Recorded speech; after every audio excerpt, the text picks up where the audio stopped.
জন্য যারা যুদ্ধ করে যাচ্ছে তাদের রেমিটেন্স যোদ্ধা বলা হয়। আর এই রেমিটেন্স যোদ্ধাই হলো আমাদের প্রবাসী ভাইরা। এটা কোনো গানের সিস্টেম হইলো? প্রতিদিন হাজার হাজার দর্শক জনা যায়। এই রনি ভাই, রনি ভাই, হ্যাঁ ভাই, এই প্রতিদিন আপনারা শুটিং এ আসলি লোক আর নয় যায়, আর আজকে আপনাকে শুটিং এর লোক নাই, ঘটনা কি? প্রতিদিন লোক থাকা লাগবে কিসের জন্য? আমাদের এই যে যারা দেখতেছে ভিডিও অনেক দূর দূরান্তে, শুধু বাংলাদেশে না, বিশ্বের যতগুলো দেশ আছে অধিকাংশ দেশেরই আমাদের দেশীয় যারা প্রবাসী ভাই তারাও দেখতেছে। সবসময় সামনে দর্শকলে দেখা লাগবে এর তো দরকার নাই, বোঝেন নাই? তার মানে আপনারা কি প্রবাসীদের নিয়ে গান করছেন? আমাদের মনে করেন যে প্রবাসী ভাইদের কথা মনে হলে আলাদা একটা জিনিস, যে তারা আমাদের যে এই যে এতটা ভিডিও দেখে, আমাদের কিন্তু এই ভিডিওগুলো অধিকাংশ দেখে প্রবাসী ভাইরা, তো তাদের মনে রাখাটাই স্বাভাবিক। তো আজকে আমাদের রানী আপু একটা প্রবাসীদের নিয়ে গান বলবে, সেটি একটু প্র্যাকটিস দিচ্ছি নীরবে বসে, তার মধ্যে চলে আইছেন। আর দেই তাহলে ওই প্রবাসী গলিয়া ওই গানটা দেই, এর গানটা গাবে কে? ওই যে রানী আপু। রানী আপু প্রবাসীদের নিয়ে গান গাবেন? গান তো একটা গান। আমার এই অন্তরে শুধু জেগে ওঠে প্রবাসী বন্ধুরাই আমায় কত ভালোবাসে। আমার এই অন্তরে শুধু জেগে ওঠে প্রবাসী বন্ধুরাই আমায় কত ভালোবাসে। আমি আছি বাংলাদেশে, তারা দূর প্রবাসে। আমি থাকি বাংলাদেশে, তারা দূর প্রবাসে। আমার এই অন্তরে শুধু জেগে ওঠে প্রবাসী বন্ধুরাই আমায় কত ভালোবাসে। আমার এই অন্তরে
থাকিয়া আমি এই গান লিখছি রে ভাই তাদেরকে নিয়া প্রবাসীদের সালাম দিয়া যাইব অবশেষে প্রবাসীদের সালাম দিয়া যাইব অবশেষে আমার এই অন্তরে শুধু জেগে ওঠে প্রবাসী বন্ধুরাই আমায় কত ভালোবাসে আমার এই অন্তরে শুধু জেগে ওঠে প্রবাসী বন্ধুরাই আমায় কত ভালোবাসে আমি থাকি বাংলাদেশে তারা দূর প্রবাসে আমি থাকি বাংলাদেশে তারা দূর প্রবাসে আমার এই অন্তরে শুধু জেগে ওঠে প্রবাসী বন্ধুরাই আমায় কত ভালোবাসে আমার এই অন্তরে শুধু জেগে ওঠে প্রবাসী বন্ধুরাই আমায় কত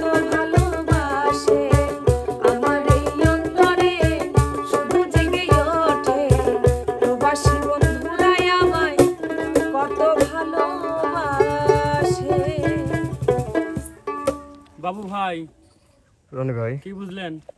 গানটা ভাই প্রবাসীদের যে কষ্টের একটাই, হ্যাঁ ওইটা আমার আজকে মনে পড়ে গেল গানটা। মনে পড়াটাই স্বাভাবিক, কারণ আমাদের জন্য যারা যুদ্ধ করেছিল তাদের মুক্তিযোদ্ধা বলা হয়, আর আমাদের দেশের স্বার্থে দেশের উন্নয়নের জন্য যারা যুদ্ধ করে যাচ্ছে তাদের রেমিটেন্স যোদ্ধা বলা হয়। আর এই রেমিটেন্স যোদ্ধাই হলো আমাদের প্রবাসী ভাইরা। বাহির দেশ থেকে অর্থ উপার্জন করে নিজের দেশের এই যে একটা আয়ের সূত্রটা বাড়াচ্ছে, মানে বেশি হচ্ছে, এটা কিন্তু তাদের অবদান, দেশ উন্নয়নের একটা সিস্টেম। তো এর জন্য তারা নিজের পরিবার পরিজন আপনজন সবাইকে ছেড়ে, এই যে কিছুদিন আগে আমাদের ঈদ গেল, এই ঈদেও অনেক ভাইরা বলছে ভাই আমরা দেখেন দেশের বাইরে আসলে মানে নিজের মানুষের সাথে যে একটু ঈদ কাটাবো সেই সুযোগটাও নাই। তো আসলে তাদের কথা ভাই মনে পড়লে আসলে খারাপই লাগে, কারণ আমরাও যদি নিজের পরিবার ছেড়ে নিজের দেশে যদি অন্য কোনো জেলায় গিয়ে থাকি, বা কিছুদিন ঢাকাও ছিলাম, নিজের পরিবারের যে শূন্যতা, প্রিয়জনের যে শূন্যতা, এটা বলে শেষ করা যাবে না। বাইরে যারা আছে অনেকের দেখা যাচ্ছে যে বাবা মারা যায়, মা মারা যায়, আসতে পারে না ভাই। এইগুলো যখন শুনি বা অনেক ভিডিওতেও দেখি, মানে খুবই খারাপ লাগে। তো যাই হোক, তাদের প্রতি রানিয়াপুর কথাই স্যালুট জানাই যে তারা আমাদের দেশের জন্য সর্বোপরি যুদ্ধ করেই যাচ্ছে।